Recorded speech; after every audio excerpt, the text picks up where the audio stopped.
All right, let's get the show started. Hello, everyone. Thank you all for joining. Welcome to InRhythm Lightning Talks. I'm your host, Parag Katkar. I'm the head of consulting practices at InRhythm. InRhythm is a modern product and technology consulting firm, and we have a lot of exciting lightning talks lined up for you in upcoming weeks.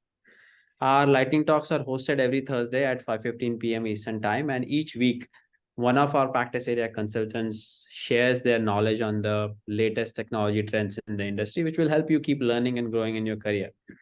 And this week, we are going to do an overview of the SwiftUI navigation and deep linking. This talk has been recorded by one of our iOS experts, Michael Long, which we are going to play it for you. We're going to be discussing, as you might be able to tell from the big title card right here, SwiftUI navigation and deep linking. And part of this is going to be basically a discussion of some of the things that Apple has added to support navigation in SwiftUI 4 and iOS 16 and later, and how we can use some of these new tools to our advantage. So we'll discuss what it is, we'll discuss a few of the benefits, we'll dive a little bit into deep linking. I've got a demo with some code where you can actually see how it works, and then we'll wrap things up. So, as I said, Apple introduced a new version of navigation for SwiftUI, but in the old application and old SwiftUI navigation in 13, 14, 15, everybody's done this. We have navigation views, we use navigation links. So if we have a code that displays a list of items, we have a navigation view that's wrapped around a loop here that we're going through and getting a bunch of accounts. Each one of those has a navigation link. And when I tap on one of those navigation links, it pushes an account detail view onto the stack, and we go to a new screen. Everything's cool, everything's happy. But as of SwiftUI 4, Apple now recommends that we should use a navigation stack and not a navigation view. If you use a navigation stack, we use a different parameter for navigation link value, to push our value onto the stack's navigation path. And then we use a new modifier called navigation destination to handle it. That looks pretty much just like this. We've replaced navigation view with navigation stack. Our navigation link now basically says we're going to take the value, and if they tap on this link, we're going to push this value onto our navigation path. When that happens, the system goes and looks for a navigation destination that can handle that type. So if we push an account onto our navigation path, then it's going to hunt for a navigation destination that can handle that type.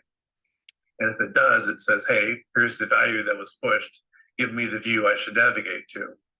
And we create it and return it, and we're off to the races. So within the navigation destination modifier, all we've done is really change where the destination view is created. So in the old way with navigation view, we use the destination parameter to create it in line with our code. And now we've just moved it off to a new modifier that handles that type. It's just gone from here to there.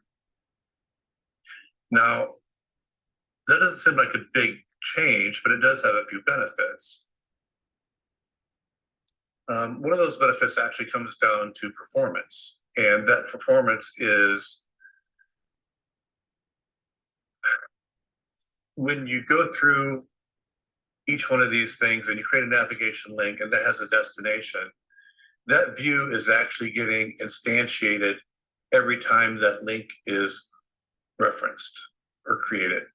So if I've got a screen that shows 20 navigation links on it, it's actually created 20 navigation or account detail views to process that. And it's actually created it more than once, because if it's inside of a list, it's probably getting handled are called to create those things more than once. With a navigation destination, however, that value is only pushed onto the navigation path when it's created or when it's tapped on. And so our destination is only created when it's needed. And that can help our performance, especially if you're doing things like you're trying to create a view model inline and pass that to each one of your views. Not a great technique, but I've seen that done a lot. So we have one additional benefit that we get using navigation destination, because that lays the groundwork for some interesting behavior. And that behavior is actually deep linking. So as you're probably aware, deep linking lets the user click on a message or something in an email and navigate to a specific location in the application.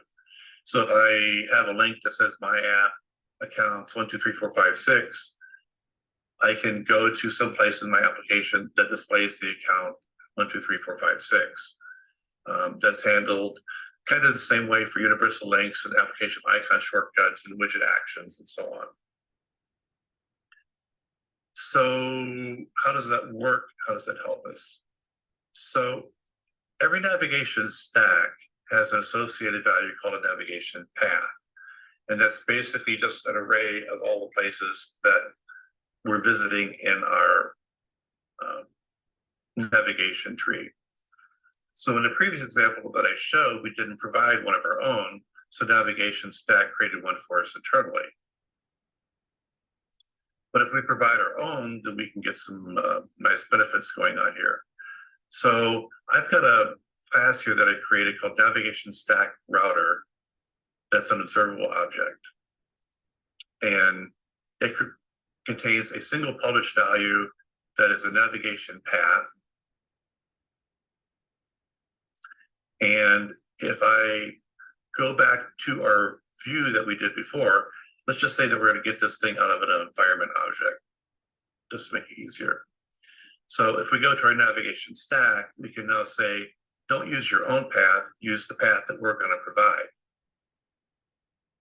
And that's a binding. So when the user navigates forward and backward, that our path gets updated. So that's getting us pretty close. So let's look at what happens, say, if we want to handle like open URL. So we put a SwiftUI modifier out there called open URL. And when that's called, whatever the user types one of these things in or clicks on a link, we're going to ask our router to handle our open URL. So that's on our navigation stack router. So basically, we are going to look at that URL and we're going to say, hey, if that URL has a prefix called account, we're going to get the class path component, our example that was 1, 2, 3, 4, 5, 6, and we're going to see if I can create an account from that. And if I can, I'm going to take that account and I'm going to push it onto our navigation path. Well, when you do that, that triggers navigation destination, our handler, just as if the user had clicked on whatever navigation links earlier. And that's going to send the user down to a new screen showing our account detail for that account. So that gives us pretty complex deep linking behavior for free. Well, I mean, not quite free, but it's very little extra effort because we already had the new navigation within the app. We already had to provide a destination view. And so this just lets us piggyback on top of it. So I'm going to clean up this code a little bit and remove the extra step we added just for a demo and let you look at this. So this is really all of Vue needs to do. It basically says, hey, I have a for each list. I'm going to walk through my accounts. Here's a navigation link. If they click on it, put the value at the navigation stack. If they do, here's the view that you should display when they do that. It's pretty simple and it's straightforward. So we moved some of our complexity out of that view, so it's got to go somewhere else, and that view is going to go into our parent. So I'm going to make things a little more complex and go from a single view to more like a tab-based layout. So if I do that, that means I'm going to want to be navigating within the tabs. And that means that each tab is going to need its own navigation stack and its own navigation stack router. And so our main tab view is going to own and manage all these things. So if you look at this code, I've got a tab view, and my tab is bound to my selected tab in my view model. And then I've got a view that is basically my view that I'm going to navigate for that tab item. And I've got a modifier that I've added here just to make things a little cleaner. But basically, this is saying that we're going to take our view that we have here, we're going to wrap a navigation stack around it. We're going to use this router that we're passing in for it. And that's going to let us handle our navigation. Our other tab does the same thing. We've got another view. We've wrapped the navigation stack around it, and that's using a different router. And finally, in this example, we've moved our open URL handler to here. And if our user clicks on a link or whatnot, we ask our view model to route that URL. So since we've added tabs, our navigation stack and navigation path are only part of what we need for a true deep linking experience. The problem is that if we're going to do a deep link in our new application, we first need to switch to a specific tab and then append the correct value to the path associated with that tab's navigation stack. So how do we solve that? Well, this is a coding demo, so we're actually going to go look at some code. So this is pretty much what we had before. So I have my demo app, and this code is available in the repository that's associated with the workshop, so you can go download it, play with it.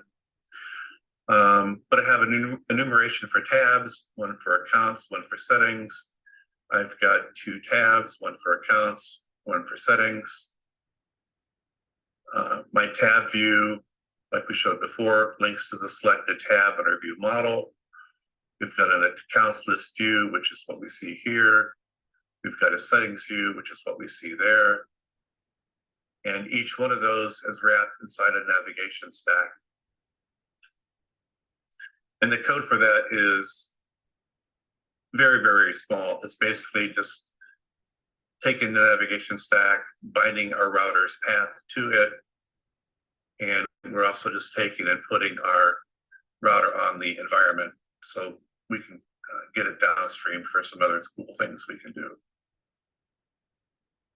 So our accounts list view, well, we've just pretty much seen that.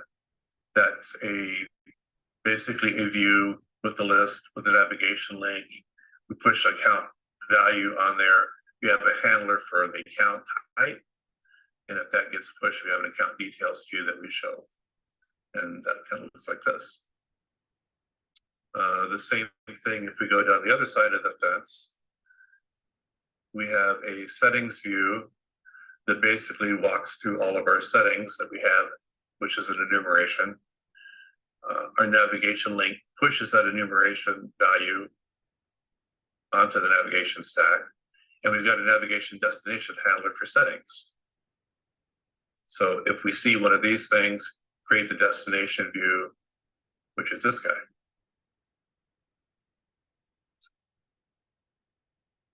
So if we go back to our tab view, and if I need to stop and somebody has a question, just for like raise your hand or something, because I can do that.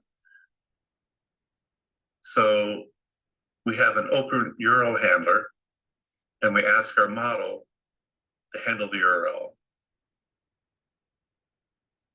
Where our view model is actually fairly simple. We've got a selected tab that we're binding to. I said before that we have a navigation stack router for each tab. And so we have a dictionary that's got a router for the tab. and we've got our open URL handler. Now, in order to clean up our code a little bit, what I've done is I've taken each of our possible destination route handlers, and I've sort of broken it out into its own little protocol. So I've got an accounts URL handler, and I've got a settings URL handler. So when the view asks the view model to handle the URL, we go through our list of handlers, and we see, basically ask it, here's a URL. Do you know how to handle it? If you do, return me a route. If you don't, I'll go to the next handler and find out if it can handle it.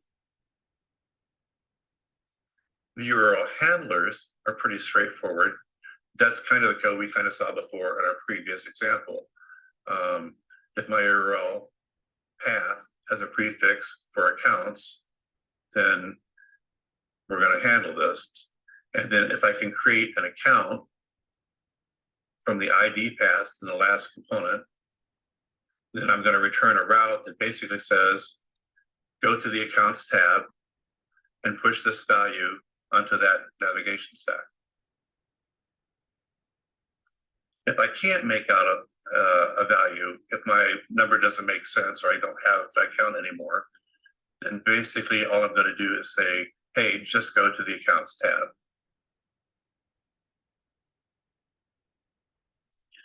So if I handle this, if I return that route, I dispatch it, and basically all we're going to do is say our selected tab is the route tab, and if I have a path that was given to us, then update the router for the tab with the new path.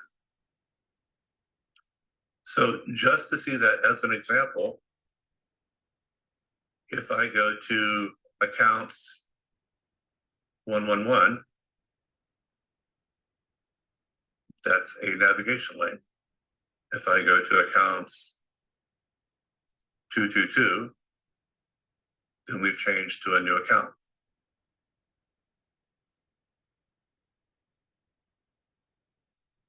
If I go to settings, then we can switch to our settings tab. And if I want to go to, let's say, settings A, we can, oh wait, it didn't go anywhere. Oh, you know why it didn't go anywhere? We haven't told it to.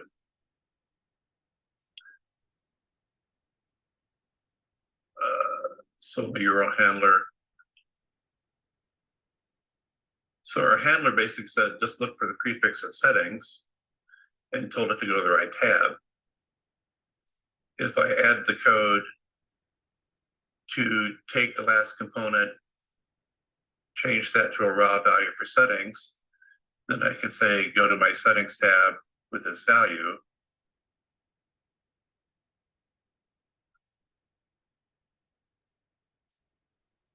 And now I go to settings A. So again, all of our existing views had, we had to have navigation. We had to say, the user clicked on this link, we want to go to this view. This sort of lets us piggyback on top of these things and get some fairly sophisticated behavior for free.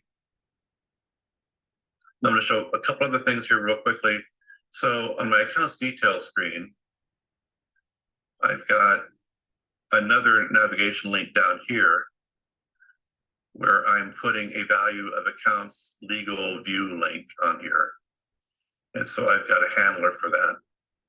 And so if I click on that, it goes to account legal view, which is basically just some fine print.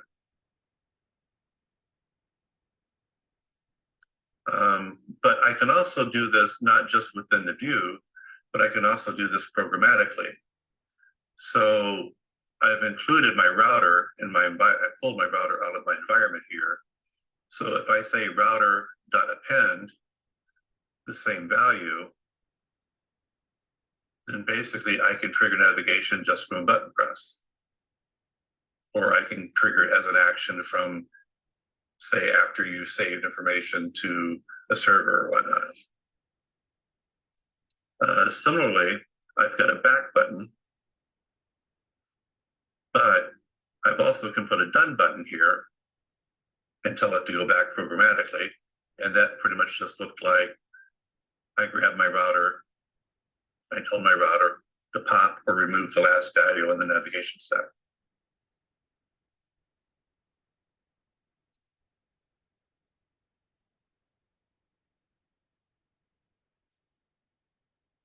So I think that's most of the code.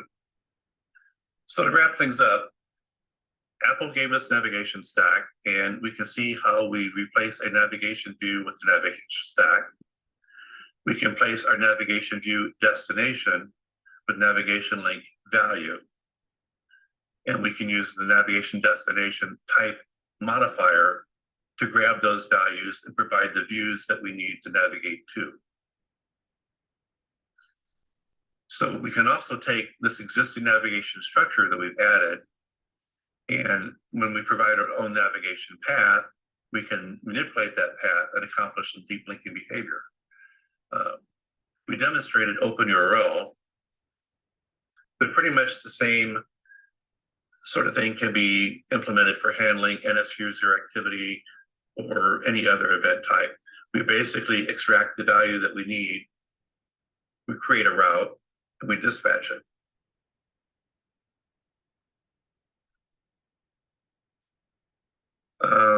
We've also demonstrated how you can use the same views to do programmatic navigation. So if you append a value to navigation path, that's the same thing as a user clicking on it, and it'll go to where it needs to go. If you remove values from it and pop back, you can go back to previous views. There's some basically some very fundamental atomic pieces, but they let us get to some fairly sophisticated behaviors. Now, there's a few caveats here. Navigation destination values must be hashable.